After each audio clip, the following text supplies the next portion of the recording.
Let's find our seats this morning, church. Good morning, everyone. Let's start off by singing that song as we prepare our hearts for Sunday school. At the cross, at the cross.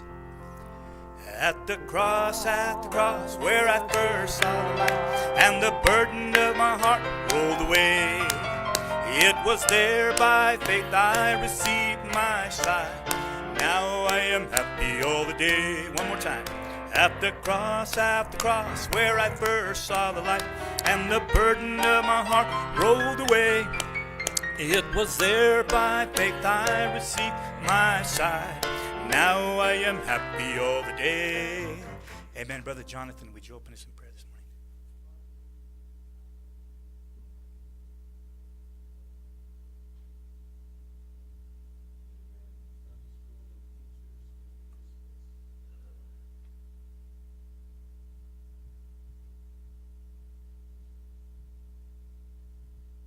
Praise God. We want to continue what we began last week. Anybody remember what we talked about last week? Woke. Wow. There's an advantage to having a one-syllable, one-word title. No, we started with woke. So, anybody remember kind of where it began or what the original definition was? Anybody remember anything like that? Anything we talked about? Anybody? Can volunteer. Where did it come from? What did it mean originally?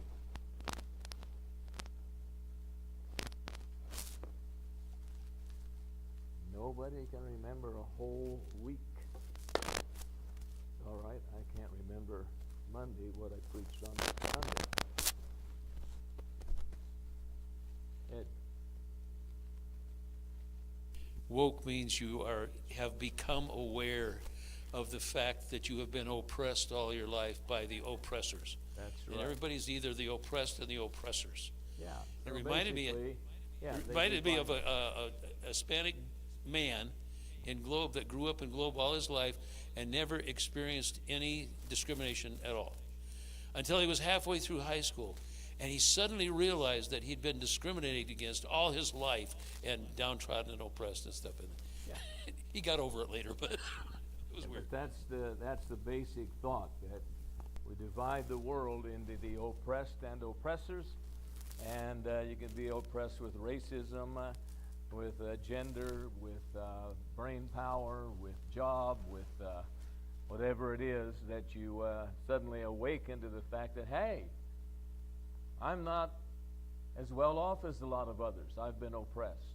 And so most of us in here are not as well off as some of the folks that are running around other areas of the world, but we figured it out. Judges 16:20, somebody get that for us this morning?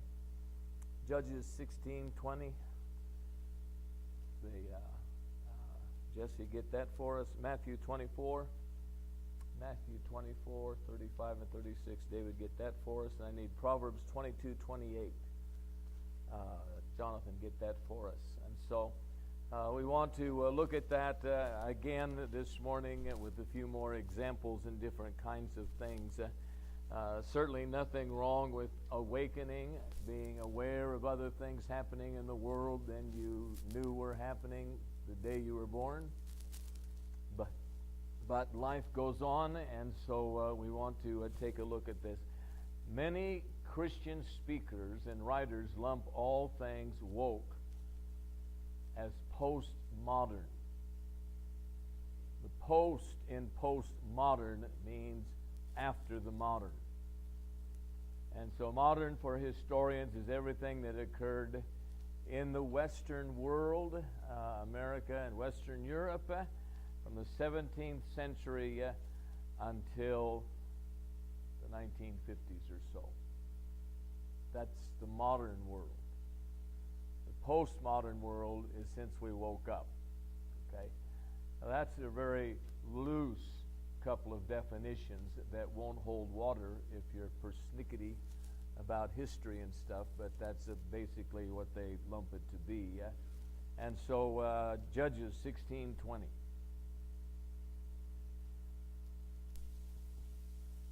And she said, the Philistines are upon you, Samson. So he awoke from his sleep and said, I will go out as before at other times and shake myself free. But the Lord did not know that the Lord had departed from him. Okay, this is Samson. He's been on the lap of Delilah. And when he woke up, everything in his world had changed. When he woke up, bands that he normally broke free of rather quickly and without much struggle suddenly held him tight.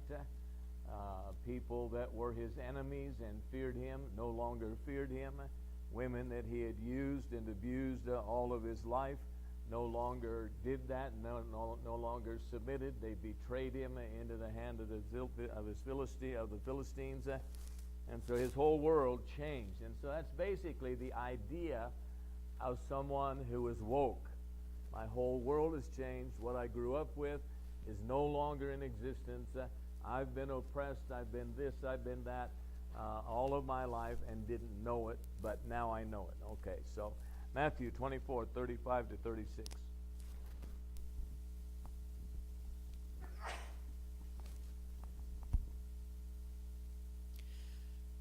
Heaven and earth will pass away, but my words will by no means pass away. But of the day and the hour no one knows, not even the angels of heaven, but my Father only. Okay, so this is the establishment of the world by God based on his word, and it will never pass away. His word will never pass. His truth will remain, and that goes all the way through history and into eternity. Proverbs 22:28.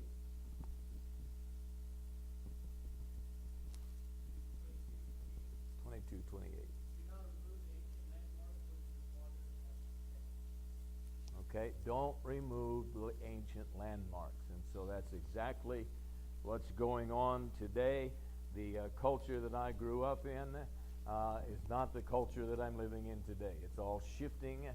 What was true then is no longer true. They're changing the dynamics of the world. So when they're talking about, what they're talking about is a differentiation of roles. Family, education, health, politics, recreation, religion. And that's how they feel that life is operating, that these are all different roles, and most of us can identify with these dynamics. But we wear a lot of different hats in our world. From day to day, we wear different hats. We're a Uber driver for part of the day for our kids. We're something else. A teacher in our home. We're on the job. We're something else. We're a miner. We're an electrician. We're a plumber. We're something else. And then in the afternoon, we're a coach at the T-ball field or something like that. And then later on in the evening, we're a cook. And then later on, we go to bed, but wake up way too early or go to bed way too late. So that's how we live. The person of the world today feels the pressure of being drawn asunder, torn apart by many different roles. Hence, they do not have an identity or a guiding system of values to establish the good life, whatever that might mean. So we're living in that kind of a generation. The postmodern world is marked by truly big events. Postmodern world is identified by really huge personalities driving really big events, powerful people. The British Empire was a big event. The Bolshevik Revolution was a big event. Nazi nationalism was a big event that tore the world apart. Capitalism, they say, is a big event. And what has happened is that people involved in big events think that after this is over, after we finish this revolution, after we finish this empire, after we finish conquering everybody, after we're victorious, then we'll arrive at utopia, which is then spoiled by propaganda, scandal, disgrace, cartels, conspiracies, broken promises, and all of those things. And the result is a world that you cannot trust. The world you cannot trust.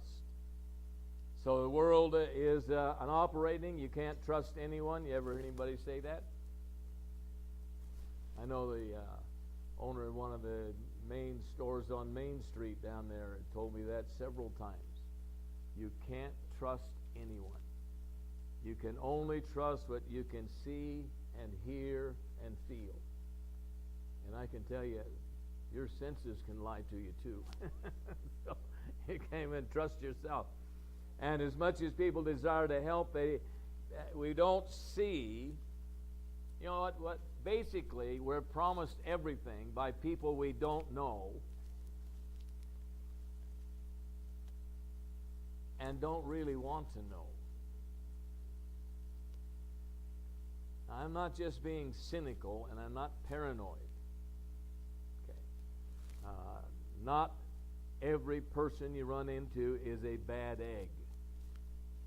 Okay. That's not happened.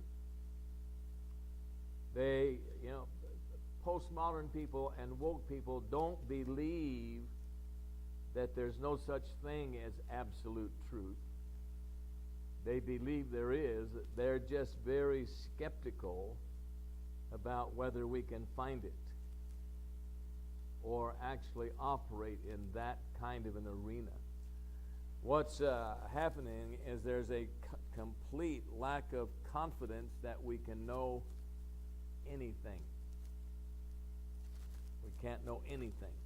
Everything is subject to interpretation. So a stranger comes along to you and says, I got a brand new scheme of things. I've got it all figured out. You want to go along with me? It'll solve all my problems. I doubt it. I doubt it will solve all the problems. We're all part of a postmodern world. We snort at the smooth talking has-been actor doing a commercial on TV. The has-been, I've seen those commercials. Okay, they're selling everything from your hemorrhoids to your bloody nose, and so they're selling all kinds of stuff. Some of the famous preachers have been selling bee honey. Been selling vitamins. Best vitamins, your Bible. And so you need to take a lot of doses of that, all of us. John G. Stackhouse Jr. says that this is the fog we now live in, a fog of fragmentation and doubt, a lack of confidence in leadership. You see that today, lack of confidence in leadership. And people in positions of power, no overarching value system that will make sense of it all. And so the Democrats don't make sense of it all. The Republicans don't make sense of it all. The Independents don't make sense at all. And so I'm an independent. So that's the way it goes. Woke culture is very, very modern. It's not postmodern. Black Lives Matter, cancel culture, they have roots in today's philosophy, a philosophy called critical theory. Critical theory is a 20th century philosophy from Germany. Frankfurt School of German philosophers. The critical theorists borrow from Karl Marx's famous line, philosophers have hitherto only interpreted the world in various ways. The point is to change it. And that's from Karl Marx, and I can relate to that. Critics are not anti-skeptical. Critical theory is not anti-skeptical. Postmodern is deeply skeptical. So what you hear, critical theory is often called progressive. So long as you are open to letting anyone have their opinion and state their opinion. But critical race theory folks seem to spot racism everywhere and want every law to regulate every aspect of what they see as racism. So that's a form of critical theory. What really were the chances? Here's the question they ask, and you can ask it too. What are the chances that the white propertied men of early America, revolutionary America, what's the chance that they would set up a judicial and political and economic system that did not privilege white propertied men? That's the question they ask. So the answer to that is not a chance. Okay. So that's the doubt, that's the skepticism, that's the anti that's in the critical theory that's now known as critical race theory. The result is that every single thing in American history, here's where some of the people in Congress and the Senate are aiming. Every single thing, because you answer that question, there's no chance that they didn't set up a system that would benefit them. Every single thing in American history is inherently wrong.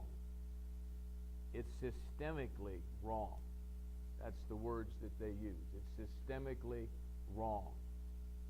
The Constitution's wrong. The Bill of Rights is wrong. The system of government's wrong. The elections are wrong. Hang in there, white guys. And non-white women, because there's an agenda that will affect you. Chepik. America's so wrong. Why are so many people wanting to come in? It's a good question. It's my point often. They're lined up from here to Nicaragua to get in. Vicky. I noticed something that changed on every form that you fill out where you have to state your race. And all of a sudden, Hispanics are white when they are becoming the majority. That's right. Non-white Caucasian.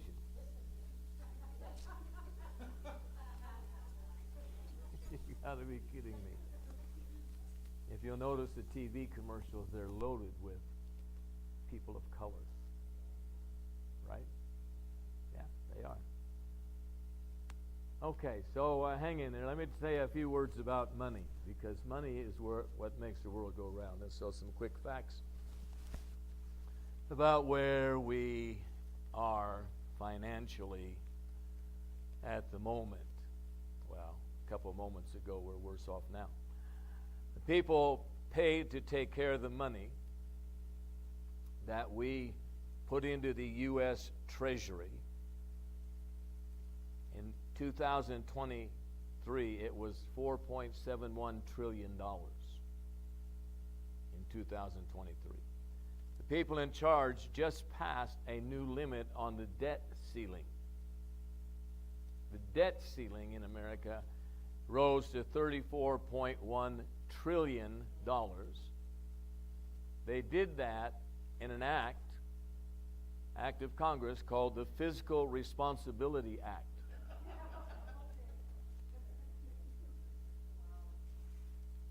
Some things are so sad you have to laugh.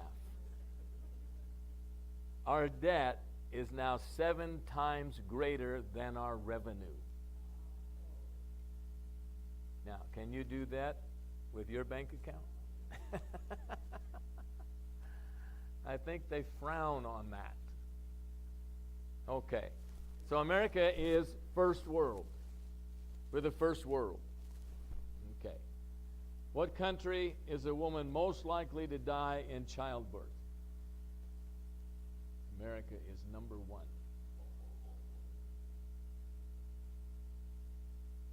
Some of you have been to some of those doctors.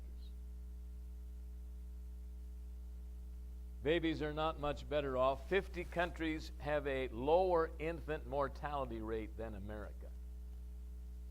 50 countries. America is first in suicide, first in drug-related deaths, 277 million. First in healthcare costs, you've all figured that out. We have a lower performance in healthcare than 11, quote, peer nations. First in motor vehicle deaths. They just passed a thing where the 2029 or something, somewhere in the future, your car, every car is going to have automatic braking at 90 miles an hour. So for those of you who like to go faster than 90, your car is going to slow you down. But you can still kill dozens of people at 89. First in killings by police, second in the world for depression, fourth for murder. 52 nations of the world have a greater life expectancy than in America. In math scores, we're 27th in math. 45 million Americans are functionally illiterate, which means they read below the 5th grade level.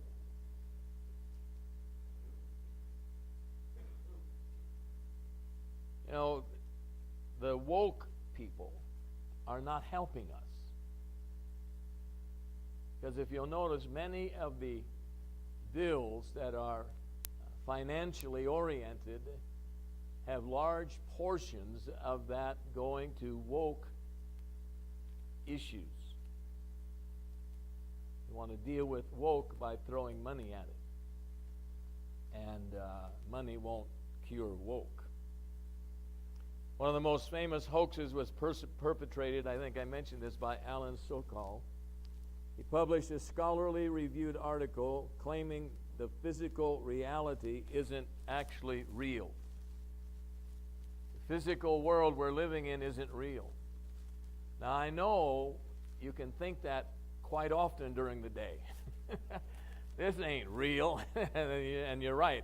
But he said it in a peer-reviewed article published by a peer-reviewed journal. He referred to the scientific method as the so-called scientific method. It was published as legitimate scholarship. Postmodern people are just making it up as they go. Let me tell you, what's pi? Don't tell me banana cream or anything like that. It's a mathematical number. What is it? Who knows it? 3.1415. Okay. Pi is going to be pi no matter where, no matter when, no matter who's saying it. That's just the way it is. That was published as legitimate scholarship. You've heard the news, the new science, men can have babies.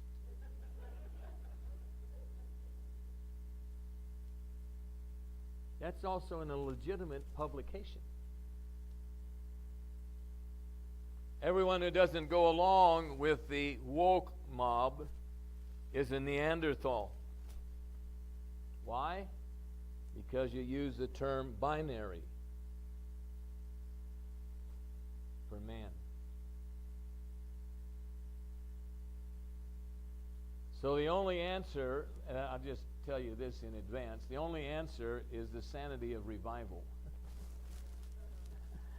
Only when it comes from us doing as God commanded, and we are commanded to warn men. Okay, so we've, how many of you heard the term trigger warning? Trigger warning. Trigger warnings are announcements that provide the reader of a book, the viewer of a show or a movie, or listeners of a lecture, that something they're going to hear or see could be emotionally disturbing. This might disturb you. And the question, these supposedly enlightened, woke individuals are peddling a wholly dysfunctional concept. And they're either knowingly misguiding everyone, they're actually toxic saboteurs. They're deliberately misguiding everyone, or they're just too lazy to look up the relevant facts. So, in Phoenix, school board member, actually the head of the school board in one district, believes she's a cat.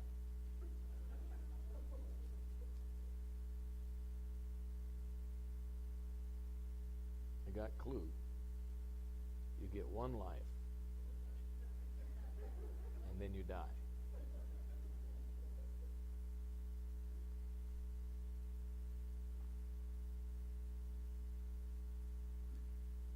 We have people pushing childhood development,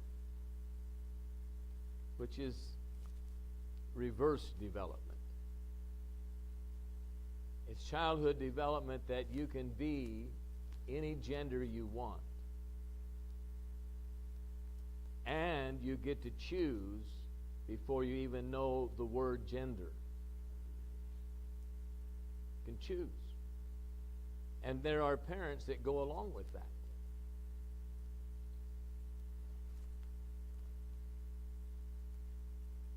So they're either pushing something they know nothing about, or they're toxic with their ideas. Have no idea, nothing, they're not experts in developmental psychology or developmental biology or physiology. They can't tell you about it. But they're pushing the idea that these children have a right to choose because parents are the great oppressors.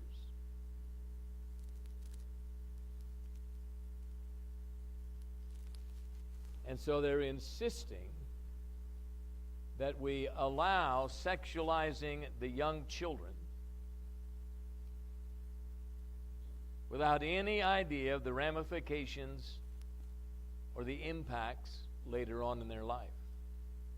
And there are a lot of people that would like to go back to the way they started.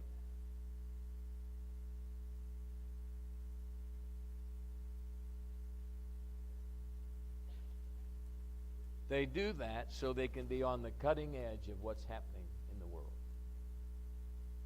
So they can appear to be enlightened and up to date because they read quasi-authentic articles about it.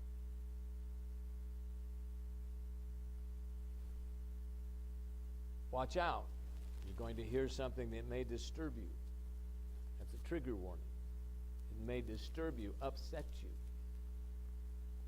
And the idea is that if you are triggered to an emotional state, you're going to be suffering from PTSD, post-traumatic stress disorder. Everyone has to protect themselves. This is a trigger warning, which means now you have to pull your head in under the covers, lest you be assaulted by something that might traumatize you and hurt you the rest of your life.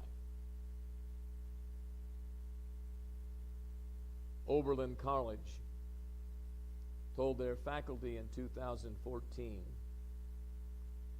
to avoid unnecessary triggers that would disrupt student learning and make them feel unsafe in the classroom.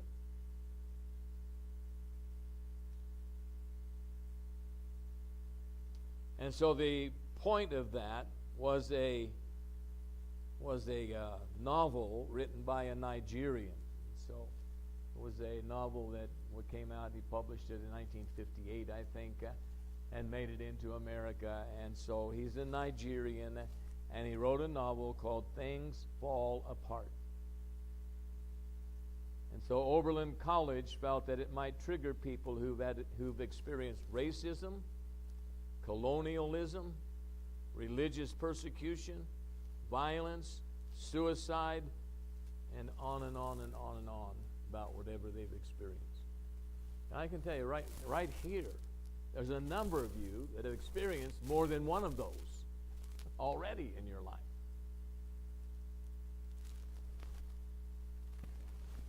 It depicts the events of Nigeria, southeastern corner of Nigeria, with the coming of missionaries and colonialists.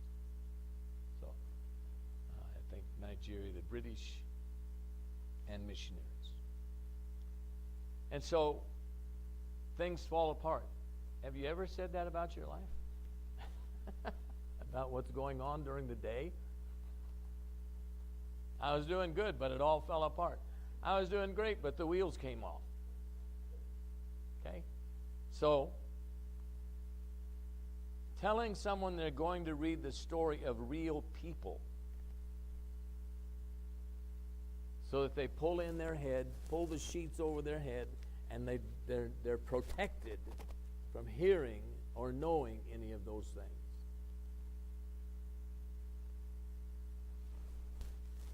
If we went that way, we could never show crossing the switchblade.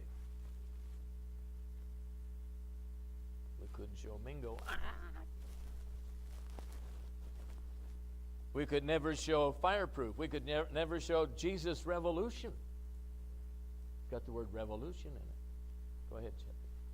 So people are shielding themselves from hearing truth. Reality. Yeah. You have to be a turtle. Just pull your neck in. Go ahead. That's right. Yeah, well, my mother-in-law hates Steinbeck's Cannery Row. Okay. Why? Well, because it happens to portray a lot of oppressed people, economically oppressed, not any fault of their own. There was a Dust Bowl in Oklahoma. And so it portrays that, but there's some reality there. And she knows she lived it. She lived it. So you're not going to pull your head in when you live it. But you don't have to like it. But you can't go through life saying, you know what, bad things don't happen to good people. There's a half a dozen Christian books that are titled basically that. Why do bad things happen to good people? Okay? Because they live in this bad world. No. So, Vicky.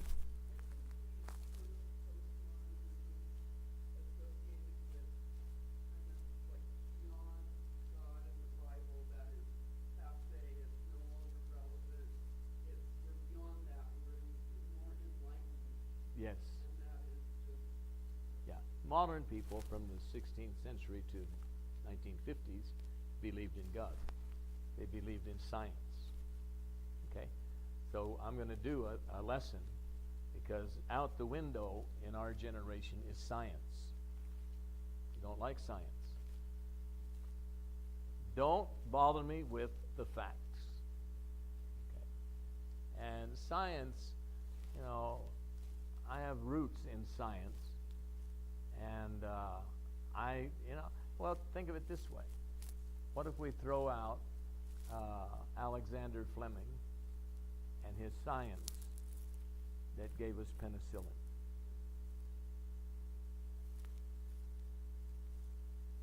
Penicillin. You know, the Civil War was horrendous for horrible, agonizing deaths from infections. World War I was right on the course. Penicillin has done all kinds of things good.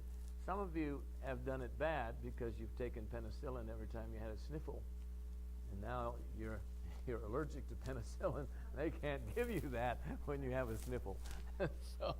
so that's our own personal downside. But penicillin has saved countless lives. I remember as a kid growing up on the TV, they would show these horrendous shows of people in an iron lung. Anybody remember that? An iron lung. That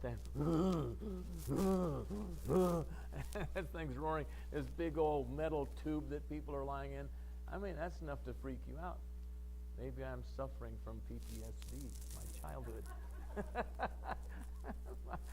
And so, but thank God that they help people live, and they found other things. You know, one of the things you don't see, I know when I first came to Globe, there are a couple of people in town that obviously had suffered polio. And you don't see that very much anymore. Not out on the streets or anything, you don't see that. And obviously crippled from polio. Anybody else? Question or comment? Because, Dave.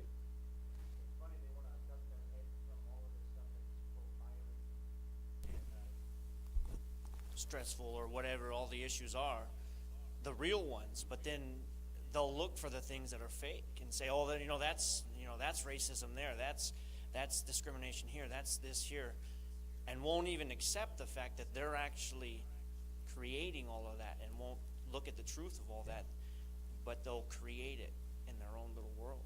Yeah. If you look hard enough, you'll see it everywhere. Anne Marie in the back.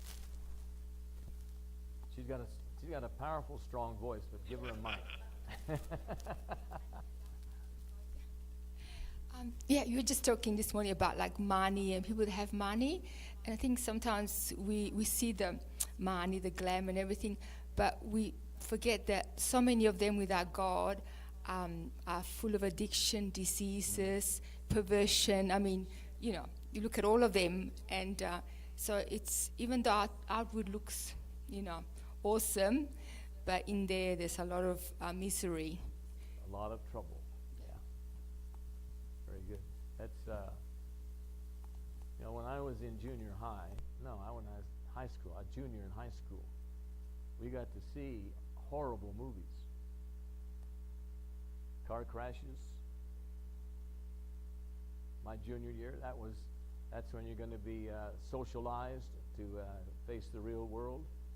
Car crashes, what they call it, Signal 30 or something, and then they had all of the STD movies.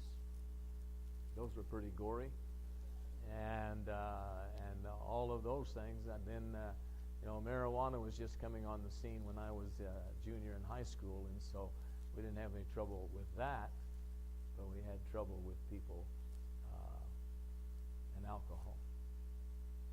And so we saw the whole junior class is supposed to be civics, and so we got a little bit of how our government's supposed to operate, and then a bunch of scare tactics. And so didn't scare everybody, didn't scare enough of them, I can tell you that.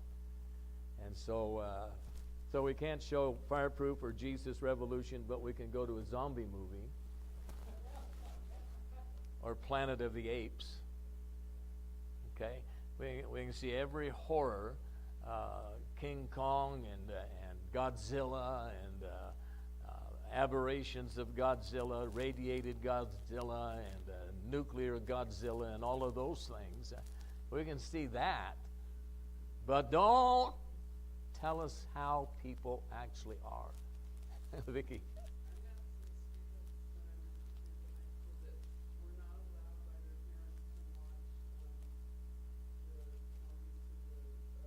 Oh yeah, the Jesus people, not Jesus people, but the Passion.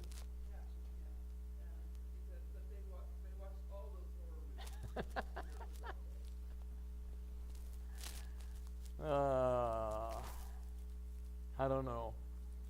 I think I turned out okay, maybe not, but you know what? In our generation,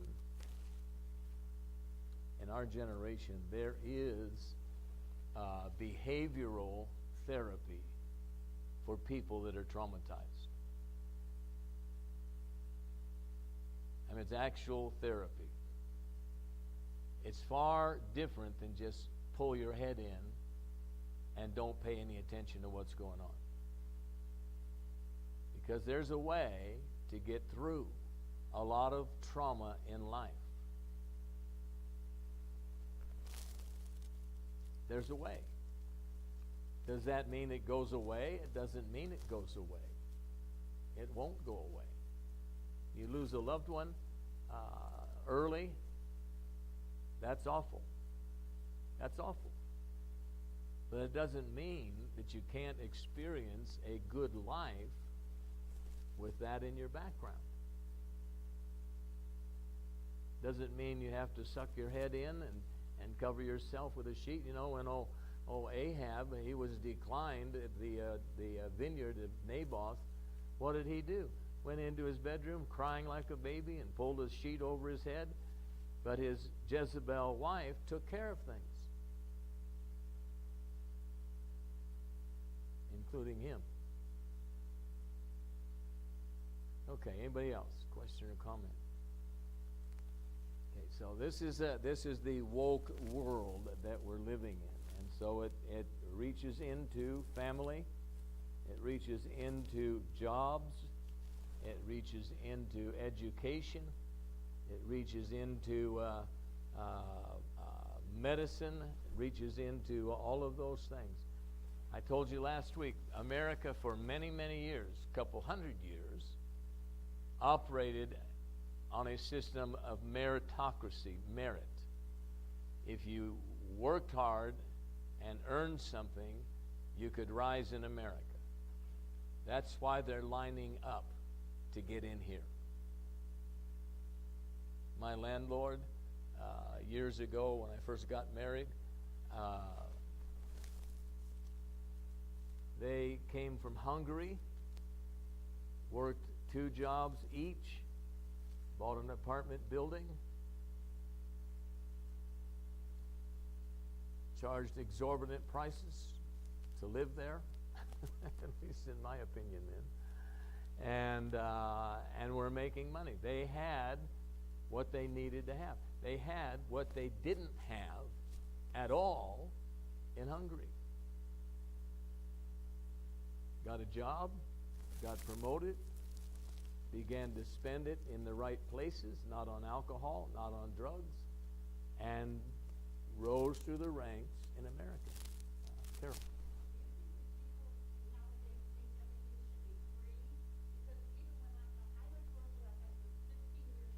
Yeah.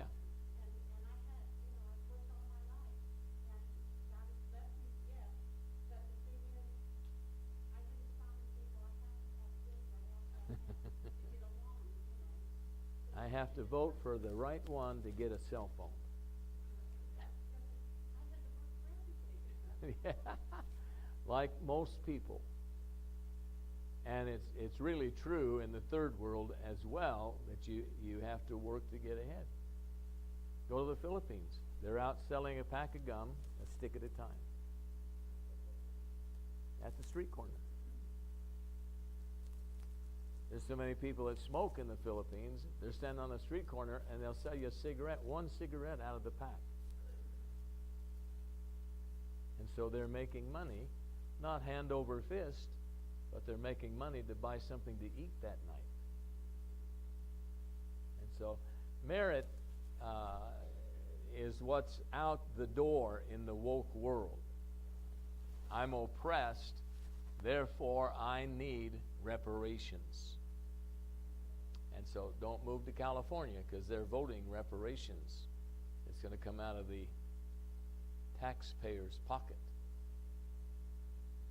And California, we were just in California last week.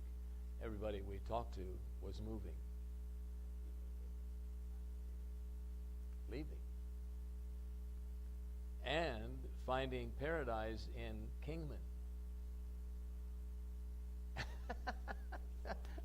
There's nothing wrong with Kingman. It's just that it's not my paradise. But if you're paying $1,500, $1,800 for a room, and you can't do any better, and it's going to go up, then that's what they're doing. They're moving. And so this woke idea is part of the geographic redistribution of people. And why do you need to have automatic braking at 90 miles an hour? Why don't we just get people socialized so that they go at 80 or 85, not 90? Why do we have to have all of these checks and balances on our application for a job so that they make sure they don't get anybody that's non-woke? But can I tell you, you don't want to live with and work with a bunch of woke people, because they'll never be happy. Okay, any other question, comment? Chippy.